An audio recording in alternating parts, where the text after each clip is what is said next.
Welcome to the mysterious murder of Emma Thayer. Case solved by DNA fingerprinting.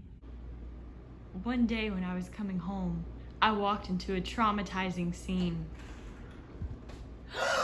Emma! What happened? Emma, look at me! Rest in peace, Emma Thayer. The suspects: Aaron, Emma's boyfriend; Lisa, Sydney's mother; Sydney, Emma's roommate; and Jack, Emma's honorary roommate. He sleeps on her couch. The evidence. What is this? Hair? Way too light to be Emma's. Whose is this? We have the DNA fingerprinting of the hair found at the scene.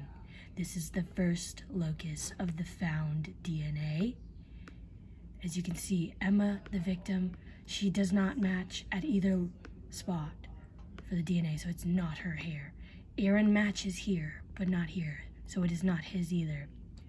Jack matches here, but not here, so it can't be his either. But we have Sydney and her mother.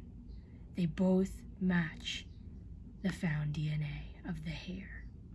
Then, at the second locus, we can see that Emma matches, but not here, but we've already ruled her out. Aaron doesn't match, but he's already been ruled out. Jack matches, but he's already been ruled out as well. Sydney, yet again, matches. And Sydney's mother, who has not been ruled out yet, does not match. The hair has most likely belonged to Sydney. It is most because she matched at both locuses. Sydney was later arrested by the Raleigh Police Department. No one can escape the power of science.